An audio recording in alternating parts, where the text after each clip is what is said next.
Hello students, তো আজকে আমরা তড়িৎ ক্ষেত্রের ফলাফলটা নিয়ে একটু আলোচনা করবো দ্বাদশ শ্রেণীতে। যে তড়িৎ ক্ষেত্রটা কি করে উৎপন্ন হচ্ছে, বিভিন্ন চার্জ ডিস্ট্রিবিউশন অর্থাৎ আধান বিতরণের জন্য যে উৎপন্ন হওয়া তড়িৎ ক্ষেত্র সম্পর্কে আমরা জেনে নিয়েছি। একটা বিন্দু আধানের জন্য কিংবা কতগুলো বিন্দু আধানের জন্য কোনো জায়গায় তড়িৎ ক্ষেত্রের মান, দিক, কিংবা কতগুলো ডাইপোল হতে পারে। আগে প্রথমে একটা সিঙ্গেল ডাইপোল অর্থাৎ একটা তড়িৎ দ্বিমেরু জন্য তার অক্ষীয় অবস্থানে কিংবা তার অক্ষের সমাধিখণ্ডকের উপর কোনো বিন্দুতে তড়িৎ বলরেখা অর্থাৎ তড়িৎ ক্ষেত্রের যে মানটা আমরা নির্ণয় করে দেখেছি।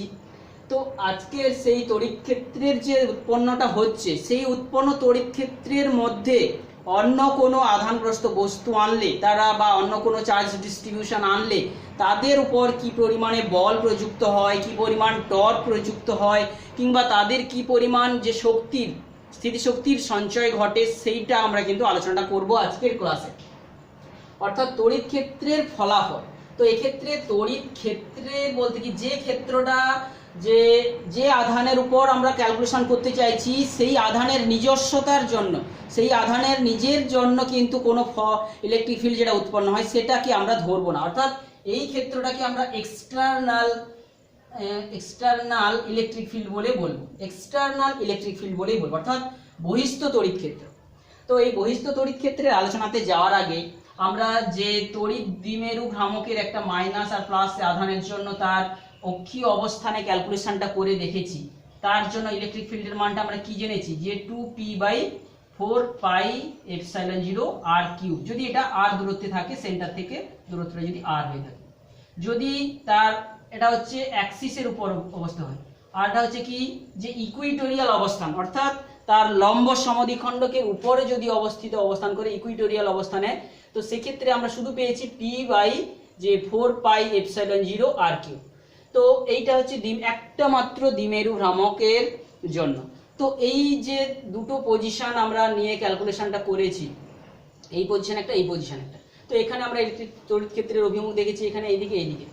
তো আমরা যদি যে কোনো একটা পজিশন আরবিটারি কোনো একটা দ্বিমেরু ভ্রামক, এটা একটা মাইনাস একটা প্লাস, তো আমরা একটা লাইন এঁকেছি, যদিও বাস্তবে কোনো রিজিড কোনো বস্তু নয় ডাইপোল মোমেন্টটা যেটা তৈরি হচ্ছে। তো এই ডাইপোল মোমেন্ট যেটা এখানে তৈরি হয় দুটো ভিন্ন আধানগ্রস্ত বস্তুর জন্য, এই ডাইপোল মোমেন্টের জন্য যে কোনো বিন্দুতে আমরা তড়িৎ ক্ষেত্রের মানটা আমরা এনি পয়েন্ট কত পাবো, এই বিন্দুতে আমাদের যে কোনো বিন্দুতে যদি বের করতে বলে, তো সেক্ষেত্রে আমরা একটা ট্রিক্স ইউজ করব যে এই যে মূল বিন্দুগামী অর্থাৎ তড়িৎ দ্বিমেরু ভ্রামকের যে মূল বিন্দু, সেই মূল বিন্দু এবং ওই বিন্দু যেই বিন্দুতে আমাদের তড়িৎ ক্ষেত্র নির্ণয় করতে হবে, সেই বিন্দু সংযোজকারী সরলরেখা বরাবর এই যে ডাইপোল মোমেন্টটাকে আমরা দুটো পার্টে ভাগ করে নেব। অর্থাৎ এই যে ডাইপোল মোমেন্টটা পি উৎপন্ন হচ্ছিল, এই পিটাকে আমরা এই অক্ষ বরাবর একটা ভেঙে নেব, যেটা থিটা বরাবর হবে, পি প্যারালালে ভেঙে নেব একই অক্ষ বরাবর সেই বিন্দুর প্যারালালে। অর্থাৎ ওই যে এনি বিন্দুতে আমরা পাবো প্রকৃতপক্ষে ই প্যারালাল, আর হচ্ছে কি আর একটা তার লম্ব সমদ্বিখণ্ডক বরাবর ভাঙবো, যেটাকে বলছি পি পারপেন্ডিকুলার। তাহলে একটা ওই প্যারালাল ডাইপোল অর্থাৎ প্যারালাল যে উপাংশটাকেই একটা ডাইপোল ধরে নিয়ে তার জন্য তাহলে অক্ষীয় অবস্থানে হচ্ছে, আর একটা হচ্ছে পি পারপেন্ডিকুলার অবস্থানে। তো এই পি প্যারালাল যে উপাংশটা পাবো কি করে না, পি এর প্যারালাল অংশ দিয়ে পি কস থিটা দিয়ে, অর্থাৎ 2p cos θ/4πε0 r3, এই যে দূরত্বটা যদি r বলে থাকি r3। আর তার সঙ্গে সঙ্গে এটা আমরা মড মানটা নির্ণয় করছি, তাহলে এই মড মানের সঙ্গে সঙ্গে এটা একটা ভেক্টর মান পাবো, এর সঙ্গে তার ডিরেকশনটা থাকবে কত আর ক্যাপ বরাবর। আর একটা যে পাবো যদি এই পারপেন্ডিকুলারের অবস্থানটা কি পাবো, এটা এই ভেক্টরটার জন্য, অর্থাৎ সেটা পাবো হচ্ছে যে পি সাইন থিটা, এই যে উপাংশটা পি প্যারালালটাকে আমরা বলছি পি কস থিটা, আর পি পারপেন্ডিকুলারটাকে বলছি পি সাইন থিটা। তাহলে এটা পি সাইন θ/4πε0 r3, এই মড মানটা পাবো। এবং এর ডিরেকশনটা কোন দিকে হবে আমরা জানি, আর ক্যাপের পারপেন্ডিকুলার ডিরেকশন অর্থাৎ থিটা ক্যাপ বরাবর, অর্থাৎ এইটার ডিরেকশনটা হবে থিটা ক্যাপ বরাবর। এইরকম ভাবে দুটো পার্ট পাবো, এই দুটো পার্টের যদি ভেক্টর অর্থাৎ একটা পার্ট পাবো এই বিন্দুতে, যদি আমরা দেখি একটা পার্ট পাবো যেটা এই দিক বরাবর, আর একটা পার্ট পাবো এই দ্বিমেরু ভ্রামকের বিপরীত দিক বরাবর। তাহলে এইটাকে বলছি ই পারপেন্ডিকুলার, এটাকে বলছি ই প্যারালাল। তাহলে এদের যে যোগফলটা, লব্ধিটা কি হবে? লব্ধিটাকে আমাদের পাবো হচ্ছে যে ই এনি পয়েন্টের এই যে লব্ধিটা পাবো, তাহলে root over E parallel whole square plus root over E পারপেন্ডিকুলারের হোল স্কয়ার। তো এইখান থেকে এই করসপন্ডিং মানগুলো বসালে আমরা দেখব যে এই মানটা, যে মড মানগুলো আমরা পেয়েছিলাম এইগুলো তো বেরিয়ে চলে আসবে কমন। তাহলে শুধু থাকবে যে 2 ফ্যাক্টরটা থেকে যাবে, 2 cos থিটা, 2 cos থিটার হোল স্কয়ার টার্মটা থাকবে প্লাস সাইন স্কয়ার থিটার টার্মটা থাকবে রুটের মধ্যে। আর রুটের বাইরে বেরিয়ে চলে আসবে যেটা থাকবে এই যে P by 4 pi epsilon zero r cube উভয়ের মধ্যে ছিল। তো এই টার্মটাকে তাহলে পেয়ে যাচ্ছি P by 4 pi epsilon zero r cube. এই পার্টটাকে আমি যদি দেখি যে 4 cos স্কয়ার থিটা, তাহলে এখানে 4 cos স্কয়ারের মধ্যে একটাকে নিয়ে আমরা বলতে পারি 3 cos স্কয়ার থিটা প্লাস 1, রুটের মধ্যে এটা থাকে।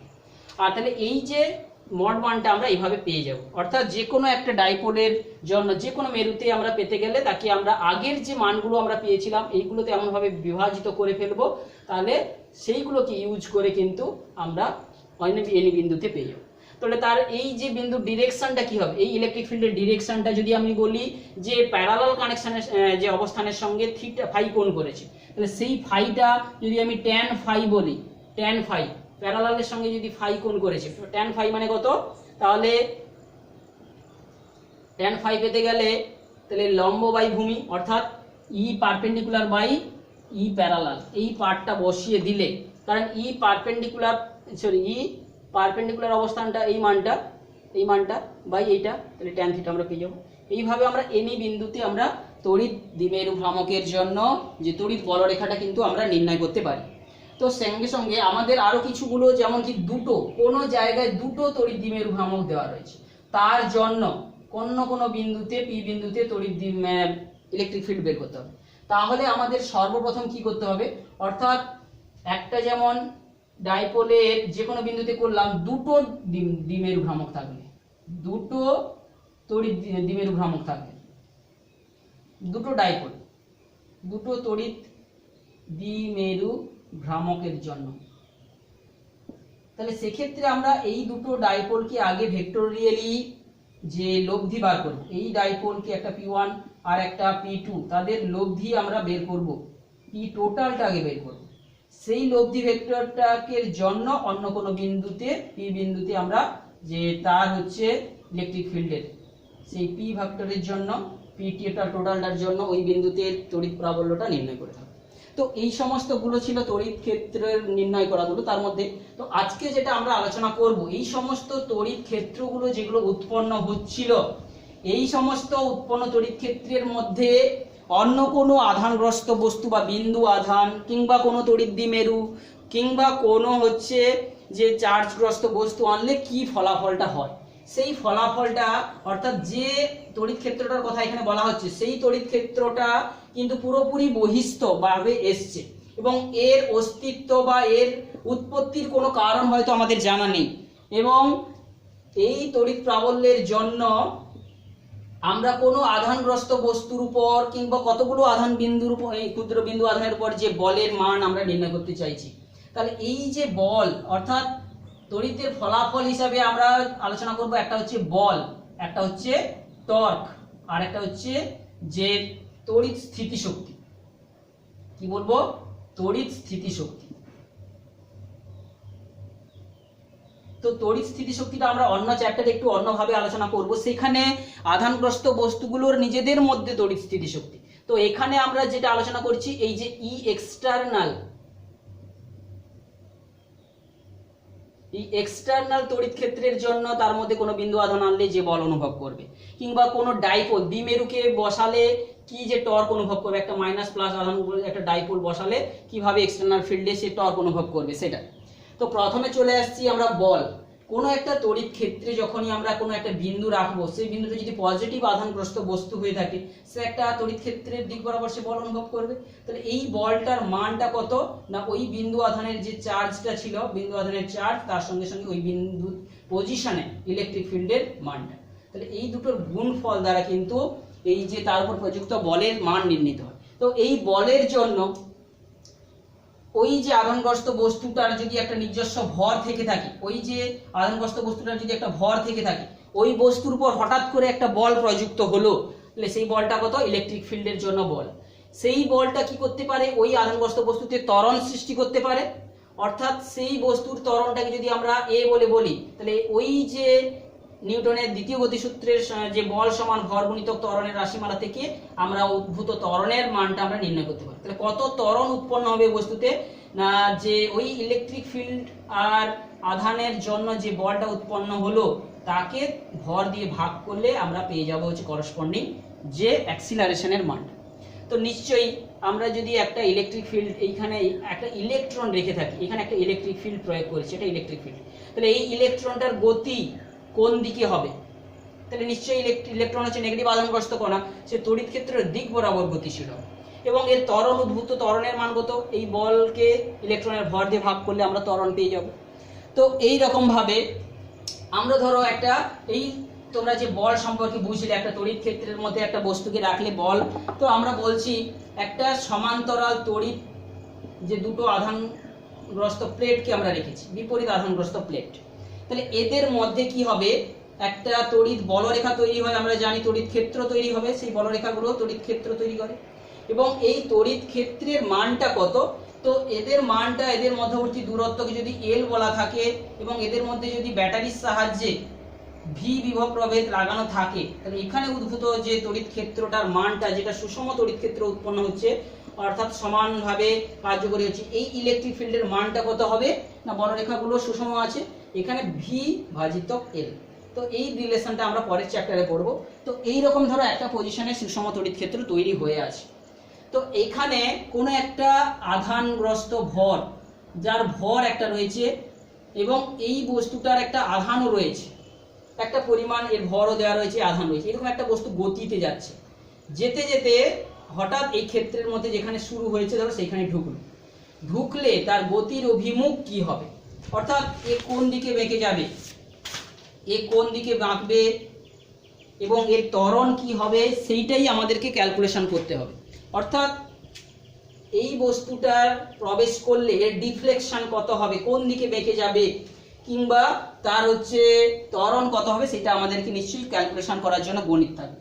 তো গণিতটা করার আগে নিশ্চয়ই তোমরা ছবিটা, সিচুয়েশনটা বুঝতে পারছো। এই ভেক্টর, এই যে বস্তুটা যখন একটা বেগ নিয়ে প্রবেশ করলো, তো এই বেগ কিন্তু এদের ইলেকট্রিক ফিল্ডের জন্য যে এইটাতে আধান আছে তার উপর একটা বল প্রযুক্ত হবে। ধরো সাপোজ কোনো একটা পজিশনে যখন ঢুকে গেল, আমি এখানে ছবিটা আঁকছি, এইখানে ঢুকে যাওয়ার সঙ্গে সঙ্গে তাহলে এই যে আধানগ্রস্ত বস্তুটা একটা বল পাবে, কোন দিকে বল হবে সেইটা এই আধানের প্রকৃতির উপর নির্ভর করে। যদি এটা নেগেটিভ আধানগ্রস্ত বস্তু হয়ে থাকে, যদি কোনো একটা ইলেকট্রন এসে ঢুকছে বা নেগেটিভ আধানগ্রস্ত বস্তু হয়ে থাকে, তাহলে সে পজিটিভের দিকে একটা হঠাৎ করে বল পাবে, অর্থাৎ এই দিকে একটা বল হঠাৎ করে পেয়ে গেল। তো এই গতির জন্য এইদিকে যাচ্ছিল, হঠাৎ করে সেই দিকে একটা গতির জন্য একটা বেগ সৃষ্টি হবে, অর্থাৎ এই দিকে একটা ত্বরণ সৃষ্টি হবে, বল পাবে, বলের জন্য একটা ত্বরণ পাবে, ত্বরণের জন্য একটা গতি সৃষ্টি হবে। তো সেই গতি কতক্ষণ পর্যন্ত এই বলটা থাকবে? যতক্ষণ পর্যন্ত এই ফিল্ডের মধ্যে যেতে থাকবে ততক্ষণ পর্যন্ত ওই দিক বরাবর তাকে গতি বাড়তেই থাকবে। তাহলে এই এত দূরত্ব পর্যন্ত যদি এই ইলেকট্রিক প্লেটের যে একটা নির্দিষ্ট পাতের দৈর্ঘ্য যদি আমাদের ডি বলা থাকে, ডি পাত দৈর্ঘ্যের একটা পাত, তাহলে এই ভি গতিতে যে যাচ্ছিল ইলেকট্রনটা বা ওই আধানগ্রস্ত বস্তুটা, ওই পাতের মধ্যে তার কত সময় থাকবে? অর্থাৎ ডি দূরত্ব অতিক্রম করতে তার সময় লাগবে টি। তাহলে ওই টি সময় ধরে কিন্তু ওই তড়িৎ ক্ষেত্রের মধ্যে থাকলে ও বল পেতে থাকবে উপরের দিকে যাওয়ার জন্য। অর্থাৎ যে ত্বরণটা উৎপন্ন হবে, সঙ্গে সঙ্গে যে ত্বরণটা উৎপন্ন হবে এই কিউ ইন্টু ই ইলেকট্রিক ফিল্ডের জন্য, এবং তার ভর দিয়ে ভাগ করে যে ত্বরণ উৎপন্ন হবে, সেই ত্বরণের জন্য টি সময় ধরে তার ঊর্ধ্বমুখী একটা গতি সৃষ্টি হবে যদি আধানটা নেগেটিভ আধানগ্রস্ত বস্তু হয়ে যায়। তাহলে উপরের দিকে একটা আধান যে গতি সৃষ্টি হবে, সেই গতির জন্য ধীরে ধীরে আমরা তার যে সরণ কত হবে না, তার প্রাথমিক অবস্থানে গতি কিন্তু উপরের দিকে কোনো ছিল না, এর সমান 0 প্লাস হাফ ইন্টু এ ইন্টু টি স্কোয়ার। অর্থাৎ প্রাথমিক গতি ওদিকে কিছুই ছিল না, অর্থাৎ সে এক্স বরাবর, অর্থাৎ আমি যদি বলি এক্স ওয়াই বরাবর তার কত সরণ হচ্ছে, এই সরণটা আমরা কিন্তু এই সূত্র থেকে আমরা পেয়ে যাব। তো এই সূত্র থেকে আমরা কতটা তার ডিফ্লেকশন বলছি, এইটা কি বলছি তার ডিফ্লেকশন, অর্থাৎ তার অরিজিনাল পজিশন থেকে কতটা তার বিচ্যুতি ঘটলো,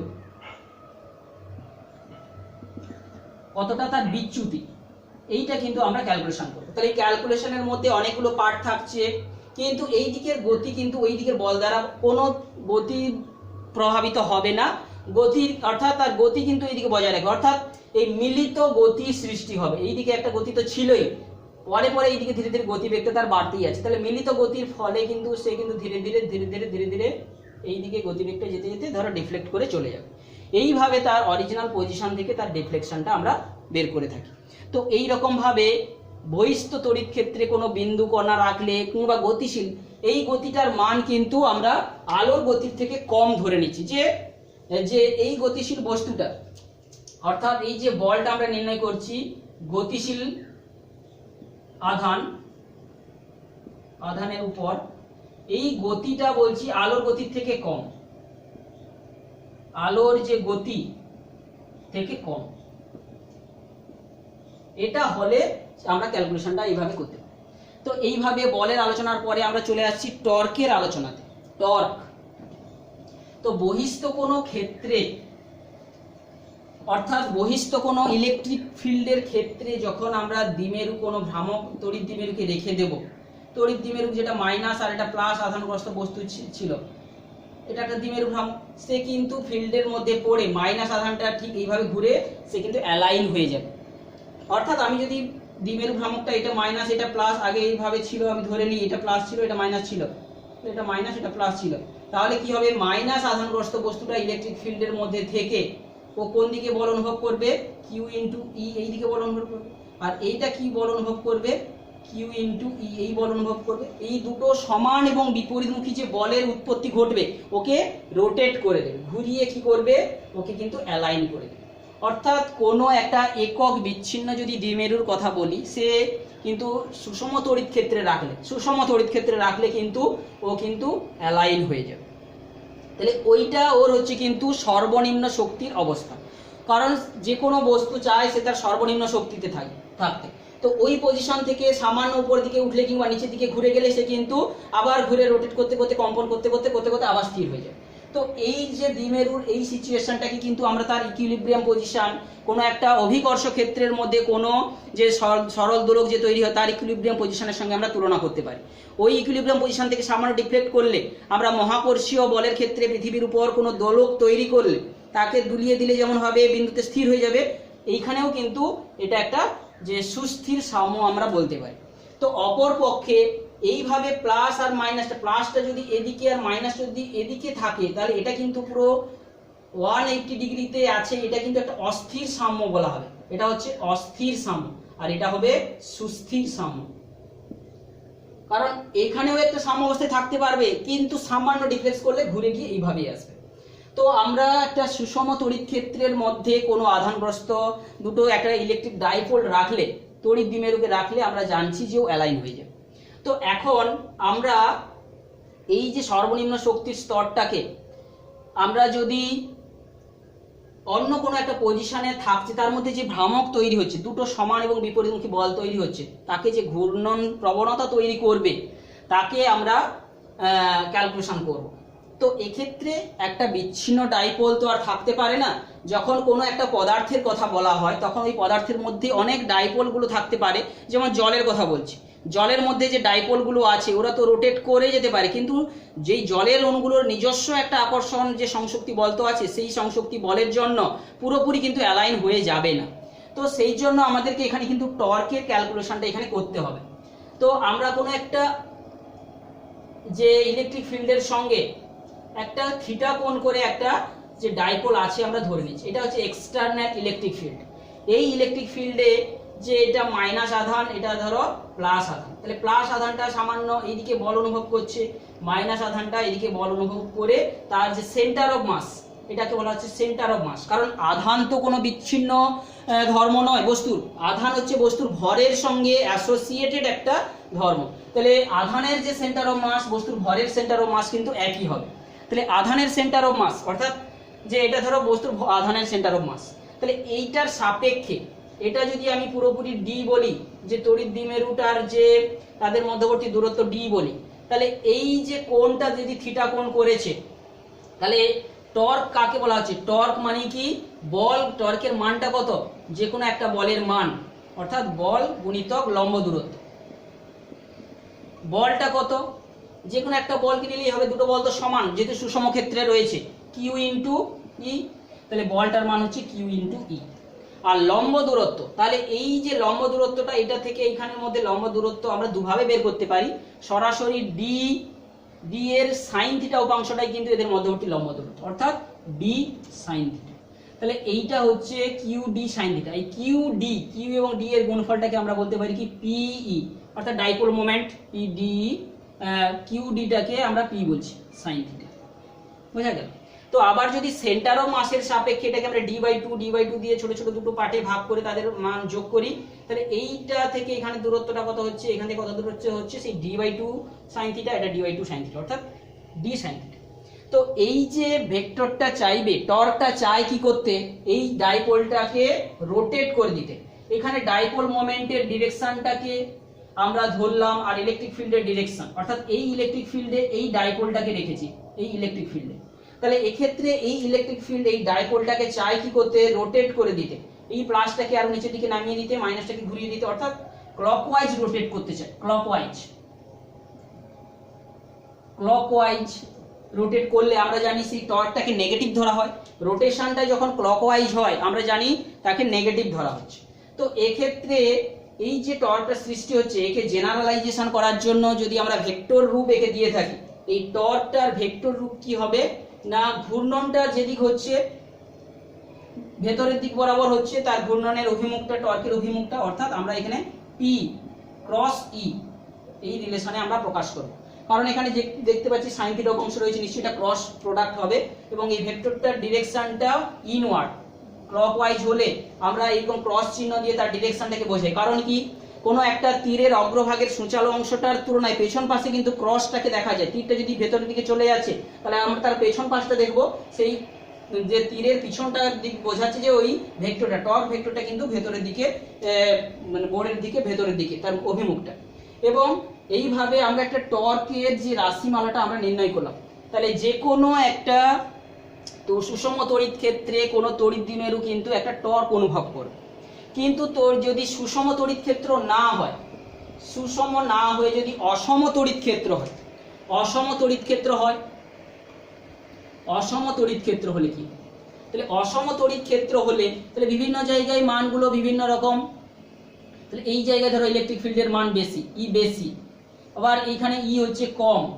তাহলে এই ক্ষেত্রে কোনো ডাইপোলকে রাখলে এখানে বেশি বল অনুভব করবে, এখানে কম বল অনুভব করবে। অর্থাৎ কি? একটা নেট বল যাকে বলা হচ্ছে, অর্থাৎ লব্ধি একটা বল থেকে যাবে, যেই বলের জন্য কি এই ডাইপোলে একটা ত্বরণ সৃষ্টি হয়ে যাবে। অর্থাৎ ডাইপোলের যে সেন্টার অফ যে চার্জে একটা অ্যাক্সিলারেশন তৈরি হবে, অ্যাক্সিলারেশন তৈরি হয়ে যাবে। সঙ্গে সঙ্গে তার রোটেশনটাও হতে থাকবে, রোটেট করতে থাকবে।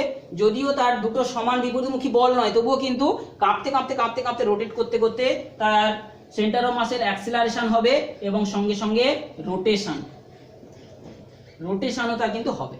তো এইভাবে তো ইলেকট্রিক ফিল্ডটা একটা অসম তড়িৎ ক্ষেত্র, যেখানে বেশি বলরেখা গেছে আমরা সেটা বোঝাচ্ছি যে বেশি, এবং যেখানে কম বলরেখা গেছে সেখানে কম। তাহলে একটা অসম তড়িৎ ক্ষেত্রে যদি একটা ডাইপোলকে রেখে দিই, তার অ্যাক্সিলারের সঙ্গে সঙ্গে রোটেশন ঘটতে থাকবে। তো এই রকম ভাবে একটা সুষম তড়িৎ ক্ষেত্রে একটা আধানকে যখনই রেখে দিচ্ছি, তো এই যে তড়িৎ দ্বিমেরুটাকে যদি আমি সে অ্যালাইন হয়ে যাওয়া, মানে ওটাই হচ্ছে তার সর্বনিম্ন শক্তির অবস্থান। তো আমরা যেটা সর্বশেষ আলোচনা করব তড়িৎ স্থিতিশক্তি, অর্থাৎ একটা ডাইপোলের, আমরা ডাইপোলকে এক্সটার্নাল ইলেকট্রিক ফিল্ডে রাখলে তার তড়িৎ স্থিতিশক্তিটা আলোচনা করছি। টর্কটা কার? না তড়িৎ দ্বিমেরুর টর্ক। আর এটাও আলোচনা করছি তড়িৎ দ্বিমেরুর। তো এই তড়িৎ দ্বিমেরুটাকে কোনো এক্সটার্নাল ইলেকট্রিক ফিল্ডে রাখলে তার মধ্যে সঞ্চিত যে স্থিতি শক্তিটাকে আমরা নির্ণয় করতে যাচ্ছি।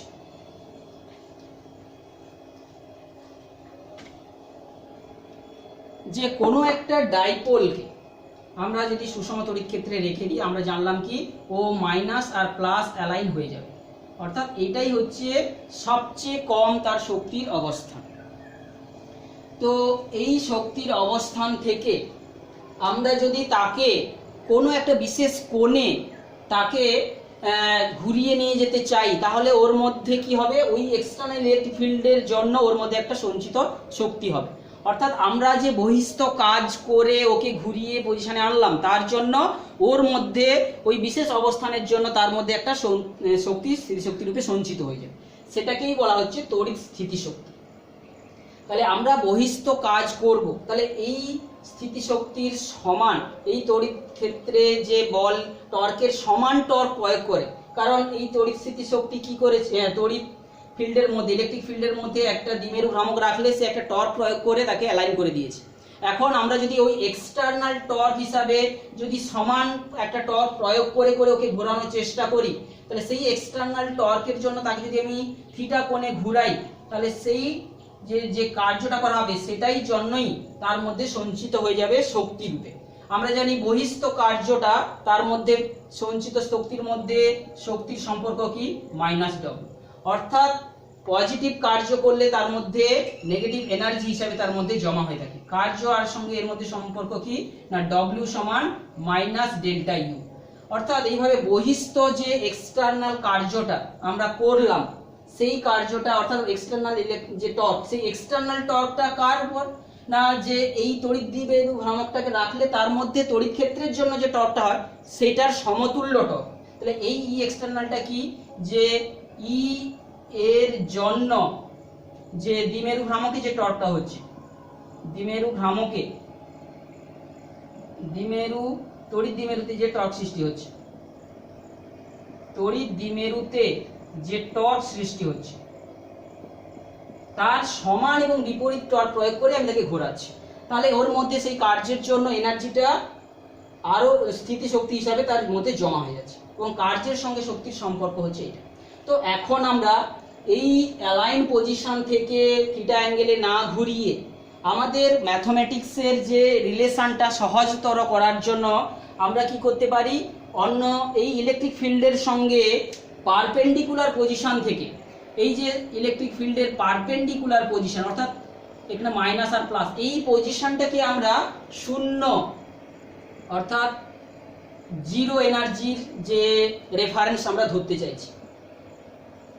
কারণ কি, জিরো যে পোটেনশিয়াল এনার্জি, কারণ কি যে আমাদের কি হবে, যে লাস্ট এক্সপ্রেশনটা আমরা পেতে চাইছি সেটা একটু সিম্পলিফিকেশন হবে। তাছাড়া কি দুটো পজিটিভ আধান এবং একটা পজিটিভ আধান এবং একটা নেগেটিভ আধানকে এইরকম ভাবে 90 ডিগ্রি অ্যাঙ্গেলে থিটা সমান π/2 অ্যাঙ্গেলে রাখলে এই ক্ষেত্রে কিন্তু যে ইলেকট্রিক ফিল্ডের দ্বারা নিট বলের জন্য যে কার্যটা জিরো হয়ে যাবে। তো সেই জন্য আমাদেরকে এই পজিশনটাকে আমরা জিরো রেফারেন্স পোটেনশিয়াল এনার্জির জিরো ধরে নিয়ে এই অবস্থা থেকে আমরা যদি থিটা অ্যাঙ্গেলে রোটেট করতে চাই, তার জন্য যে শক্তিটা ওর মধ্যে সঞ্চিত হচ্ছে তাকেই বলবো ওর মধ্যে পোটেনশিয়াল এনার্জি। তাহলে ওর মধ্যে সঞ্চিত পোটেনশিয়াল এনার্জিটা কি, মাইনাস অফ ওই যে এক্সটার্নাল টর্কটা দিচ্ছি এবং থিটা কোণে রোটেট করাচ্ছি, সেই কার্যটা যেটা করছি তার মাইনাস কার্যটা যে পোটেনশিয়াল এনার্জি হয়ে জমা হয়ে যাচ্ছে, সেই পোটেনশিয়াল এনার্জিটাকে আমরা এই এক্সটার্নাল টর্কটাকে আবার কি বলেছি, তড়িৎ দ্বিমেরু ভ্রামকের জন্যই যে টর্কটা হয়, তাহলে কি হচ্ছে সেটা P ইনটু ডি, এবং এই কোণটাকে আমরা বলেছি থিটা সমান 90 ডিগ্রি অ্যাঙ্গেলটাকে আমরা জিরো রেফারেন্স ধরেছি। এক্ষেত্রে আমরা তড়িৎ ক্ষেত্রের মধ্যে যে কোনো পজিশনটাকে যে জিরো এনার্জি হিসাবে, জিরো স্থিতিশক্তি হিসাবে ধরতে পারি, কিন্তু আমাদের এই রকম পজিশনে জিরো এনার্জি ধরলে আমাদের কিন্তু লাস্ট এক্সপ্রেশনটা অনেকটাই কিন্তু অনেকটা সিমেট্রিক্যাল আসবে। আর কি যে আমাদের তো তড়িৎ যে স্থিতিশক্তির পরম মানটা ইম্পর্টেন্ট নয়, তড়িৎ স্থিতিশক্তির পরিবর্তনটাই হচ্ছে মূল আমাদের দরকার। অর্থাৎ দুটো কন্ডিশনের জন্য আমরা এরকম 90 ডিগ্রি অ্যাঙ্গেলে জিরো রেফারেন্সটাকে ধরছি। এক নম্বর হচ্ছে কি, যে এই পজিশনে ধরলে এই অবস্থানের জন্য কি হবে, যে সরল পোটেনশিয়াল এনার্জির রিলেশনটা আমরা পাবো, পোটেনশিয়াল এনার্জি যে সম্পর্ক আমরা পাবো। দ্বিতীয়ত কি, আমাদের ডেল্টা এনার্জি অর্থাৎ স্থিতিশক্তির পার্থক্যটা গুরুত্বপূর্ণ। স্থিতিশক্তির যে পার্থক্যটা আমরা সবসময় ক্যালকুলেশন থেকে পরম অর্থাৎ কোনো একটা পজিশনের অবস্থানের স্থিতিশক্তির থেকে অন্য একটা অবস্থানের পজিশনের স্থিতিশক্তির বিয়োগ ফলটাই আমাদের তাদের মধ্যে সঞ্চিত স্থিতিশক্তি হিসাবে আমরা ধরে থাকি। সেই জন্য আমরা যে কোনো পজিশনকে কিন্তু ধরতে পারি। আর তৃতীয়ত কি হচ্ছে কি, এই রকম পারপেন্ডিকুলার অর্থাৎ থিটা সমান 90 ডিগ্রি হলে যে এক্সটার্নাল ইলেকট্রিক ফিল্ডটা কথা বলছি, ওই ফিল্ডের জন্য যে লব্ধি বল শূন্য হয়। দুটো বল সমান বিপরীতমুখী হয়ে যাবে। কারণ কি, এই যে এক্সটার্নাল ইলেকট্রিক ফিল্ডের উৎসটা তো আমাদের জানা নেই, সেই ইলেকট্রিক ফিল্ডের উৎসটা যেহেতু জানা নেই, এইরকম পজিশনে থাকলে তারা সমান দূরত্বে থাকবে এবং দুদিকে সমান বল প্রযুক্ত হওয়ার জন্য তাদের পর মোট যে লব্ধি বলটা কিন্তু জিরো হবে। এই কারণগুলোর জন্য আমরা কিন্তু জিরো রেফারেন্সটাকে নিয়েই কিন্তু ক্যালকুলেশনটা করব। এবং যখন এই এক্সটার্নাল টর্কের কথাটা বলছি, এই টর্কের মানটা আমরা তো জেনেছি P sine theta, P cross E. টর্কটার মান আগে আমরা আলোচনা করেছি। টর্ক এক্সটার্নাল টর্কটাকে আমরা যেটা বলেছি, টর্কটা সৃষ্টি হয়েছিল, টর্কটা সেটা আমরা বলেছিলাম কি পি ক্রস ই। এই পি ক্রস ই ভেক্টরটা অর্থাৎ কি পি ই সাইন থিটা, এবং তার ডিরেকশনটা এখানে তো আমরা জানি তার ইন্টার ভেতরের দিক বরাবর হবে, বোর্ডের ভেতরের দিক পি সাইন থিটা। এই ডি থিটা অ্যাঙ্গেলে যদি আমরা ঘোরাই এবং থিটাটাকে 90 ডিগ্রি থেকে শুরু করে যদি কোনো থিটা অ্যাঙ্গেলে নিয়ে আসতে চেষ্টা করি, তাহলে এক্ষেত্রে 90 থেকে থিটা, তাহলে P E sine theta D theta. এই sine theta indication cos theta, তো মাইনাস কস থিটা হয়ে যাবে প্লাস পিই কস থিটা। এখানে কস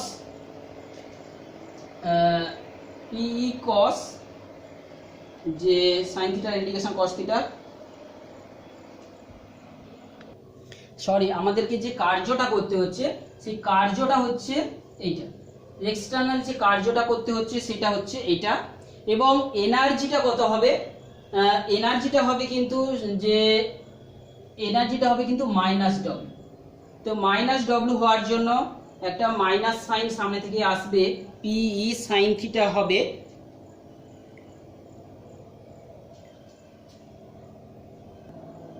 তো এক্ষেত্রে আমরা যে পি এক্সটার্নালটা প্রয়োগ করছি তার ডিরেকশন কিন্তু এই যে পি ক্রস এর ডিরেকশনের বিপরীত হবে। তাহলে পি এই এক্সটার্নালের ডিরেকশন আর পি এক্সটার্নাল ডিরেকশনটা একটা মাইনাস সাইন আসবে, সেটার জন্য হয়ে যাবে কিন্তু আমাদের যে প্লাসটা, এমনি কার্যটা যেটা আমরা বের করছি কার্যটা এটা কিন্তু প্লাস হয়ে যাবে, কারণ পি এক্সটার্নালটাকে আমরা বিপরীত ডিরেকশনে প্রয়োগ করছি, সেই জন্য কিন্তু ওটা প্লাস সঙ্গে সঙ্গে ইন্ডিকেশন করলে আমাদের এখান থেকে পেয়ে যাব পিই সাইন 1 মাইনাস কস থিটা।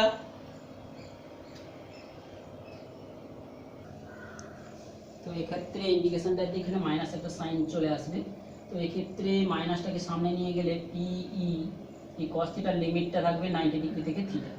তো এইভাবে এখানে করলে আমরা পেয়ে যাব হচ্ছে মাইনাস পিই, যে মাইনাস সাইনটাকে সামনে যদি নিয়ে চলে যাই, মাইনাস পিই কস 0 মিনস হচ্ছে কি 1 মাইনাস 0, তাহলে এখানে পাচ্ছি মাইনাস পিই। তাহলে এইভাবে আমরা যে মাইনাস পিই কস থিটা পাচ্ছিলাম, তাহলে এইভাবে যে ওয়ার্কটা পাচ্ছি, এই ওয়ার্কটা যে রিলেশনটা পেলাম এইটাই কিন্তু স্থিতিশক্তি হিসাবে জমা হয়ে গেছে। এইটা হচ্ছে আমরা রিলেশনে মাইনাস পিই, এইটাকে আমরা ইউ সমান মাইনাস পি ডট ই এইভাবে কিন্তু আমরা প্রকাশ করতে পারি। তো এইভাবে স্থিতিশক্তির কিন্তু একটা সঞ্চয় হয়ে যায়। তো যদি আমরা কোনো অন্য যে চার্জ ডিস্ট্রিবিউশন অনেক যদি এখানে ডাইপোল মোমেন্ট রাখি, তাদের জন্য যে টর্ক বা তাদের যে স্থিতিশক্তি কী হবে আমরা সেই আলোচনাটা তোমাদের প্রশ্ন হিসাবে দিয়ে যাব, তোমরা নিশ্চয়ই এটা বইটাকে ফলো করবে। তো এইখানে লাস্ট পার্টের ক্যালকুলেশনটা আমাদেরকে একবার পরিষ্কার করে সুন্দর করে তোমরা হাতে নাতে করবে। তো আজকের যে ক্লাসে আমরা যে তড়িৎ ক্ষেত্রের ফলাফলগুলো আলোচনা করলাম, তাদের মধ্যে বল, টর্ক এবং তড়িৎ স্থিতিশক্তি, এই তড়িৎ স্থিতিশক্তির যে ক্যালকুলেশনটা, যে ম্যাথমেটিক্সটাকে একবার পরিষ্কার করে সুন্দর করে তোমরা খাতায় করবে। তো এক্ষেত্রে যে তড়িৎ স্থিতিশক্তির রেফারেন্সটা ধরাটা একটা ব্যাপার রয়েছে, এক্সটার্নাল কার্য করার জন্য যেটা স্থিতিশক্তি হিসাবে জমা হচ্ছে সেই সমস্ত যে রিলেশনগুলো এখানে সাইনের প্লাস মাইনাসের একটু সমস্যা সৃষ্টি করে। সাধারণত তোমরা এটাকে ভালো করে বুঝে একবার খাতায় তোমরা করে নেবে।